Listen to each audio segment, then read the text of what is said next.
So we're gonna check a look out Chaos Rising in perfect order and kind of see where prices are settling for these singles. So it kind of gives us an idea of with these smaller sets, what odds are we're gonna be looking at with Pitch Black and any other further smaller sets this year.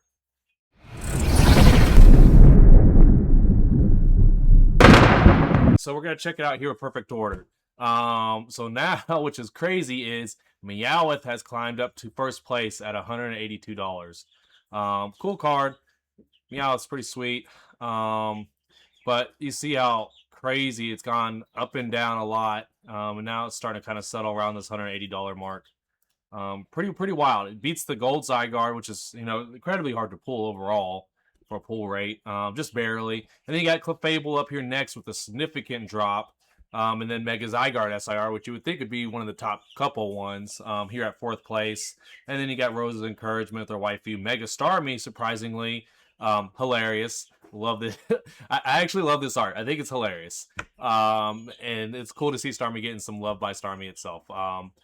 Just it's like a Megatron kind of thing going on here. Hilarious. War of the Worlds. It just makes me laugh. I'm actually really surprised Descent is still up here. But if you really look at it, cards over $20. We got 1, 2, 3, 4, 5, 6, 7, 8 cards over $20.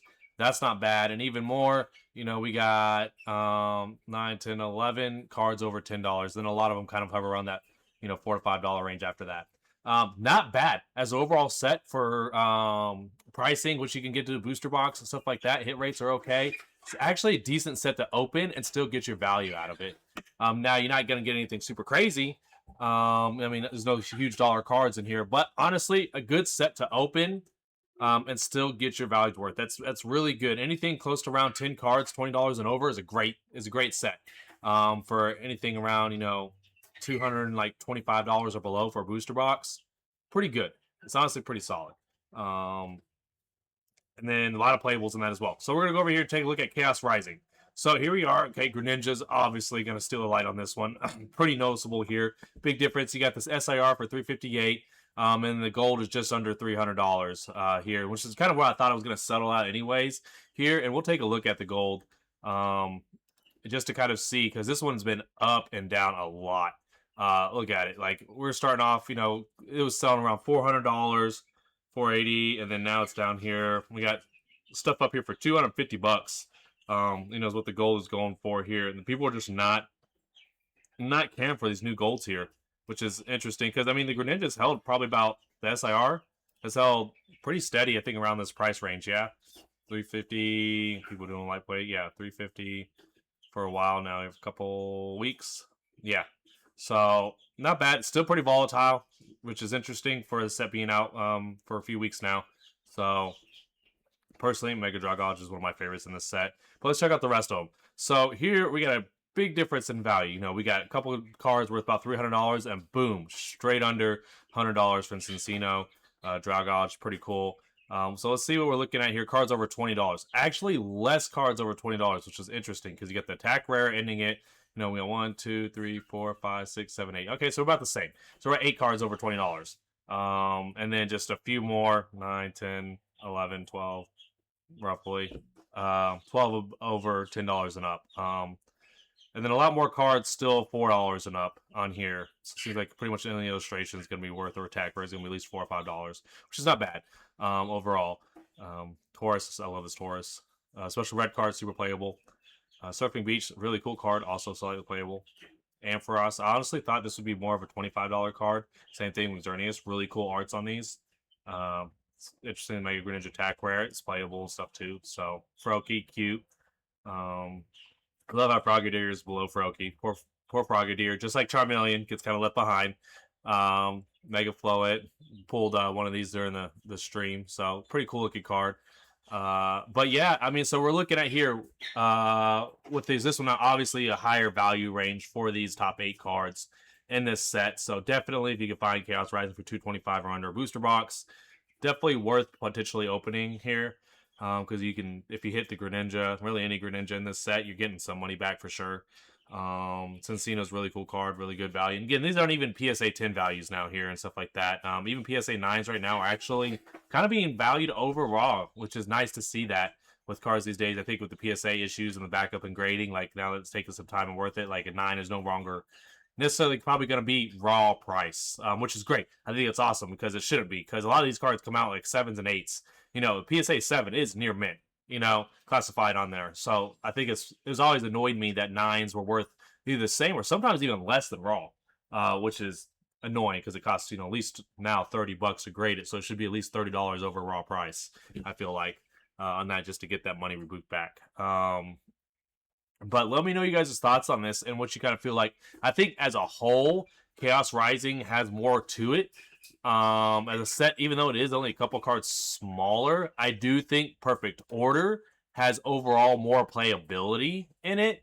When you're looking at the commons and stuff like that, I do believe that in general. They're the really close sets. Both not bad sets, both decent price points still, which is nice to see. Pitch Black, I'm not sure how that's going to go, but I would assume it would follow these prices. And I'm honestly going to think that Mega Darkrai Gold is probably not going to even be as good as it is on here with like Perfect Order. With it being second, and then Chaos Rising with it, you know, also being second here. Golds are seemingly, you know, top 3 places, but I don't think that's going to happen. I think the Mega Darkrai Gold is not very great.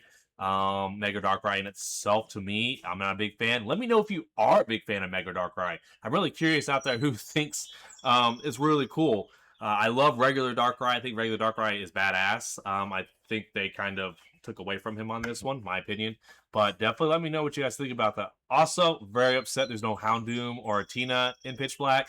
I feel like those were necessities in the set. But that's just my personal opinion because I love Houndoom, and Tina is also just badass. Big fan of Tina too, so I just think it goes with Pitch Black. Like, it makes kind of sense to me. Chandelier, I think, is probably going to come up there, though Chandelier is not a big, huge fan fave. It does have more following of it now. And I don't know what else would climb up there as far as from the set list. There's some okay cards, some kind of cool ones. There's nothing big or crazy with the set. It does look like it has some good playability. Psychic decks are doing great right now. It's got a lot of Psychic, a lot of Ghost kind of stuff in that, so it's really throwing stuff out there. Bastiodon is kind of coming out there. They're really pushing him, so that might be pretty decent. I think it'll change the meta up just a little bit, but I think Pitch Black is going to follow around similar price lines as far as Perfect Order. I don't think anything's going to reach the price point of Chaos Rising. I think we're looking at the top chase hit probably around $200 when everything settles. Maybe that's the goal just because of due to rarity. I don't know about that. I think Chandelier will probably be here in the top 3. I think it's a cool card. I don't think the Mega Chandelier SIR is anything crazy. I think the attack rare actually looks a little bit better in my opinion. And maybe that will provide some value. But let me know you guys' thoughts on where you think some price landings are going to work out on Pitch Black. Because I'm thinking, honestly, it's probably going to follow around Perfect Order ratio, which isn't bad because the prices kind of, you know, are going around Perfect Order prices, you know, as far as pre-orders and stuff like that. I will say product availability is even less than Chaos Rising and Perfect Order. As a whole, I think they're continuously printing less so they can pump out these sets. And it kind of seems like, I mean, they're kind of like these booster boxes and ETBs are more or less like a one and done kind of thing, and then you're just going to get packs through collection boxes, which is frustrating because you don't get a big sample size. So sometimes you've seen it on stream. I've done it millions of times on videos where I've opened multiple collection boxes, multiple packs on stuff, and get not shit. Completely nothing. So I don't know how some of these people on their videos and lives always open hits every single time. It's wild to me because I just feel like that's unrealistic. But I get hammered. I remember one time, it was like 6 months, I think people stopped watching my videos because they just saw me not getting anything. So that's rough. Now I have the availability to open a couple of those products at a time, so a little larger sample size, but nobody has that. So that's rough when you get a collection box and you get 1, 2, 3 of that pack in there, and that's it. That's all you get for sample size. And you're looking at most of these sets have a 25 to 35% hit ratio for just like any kind of hit. And that's rough because, I mean, that's really low percentage odds there. When you get 3 packs, you're not even still looking at like 100% chance to get a hit, which is rough. So let me know you guys' thoughts on Pitch Black coming up, prices, and where you think who's going to be the top, 3. I would love to see what you guys think. Till next time, guys.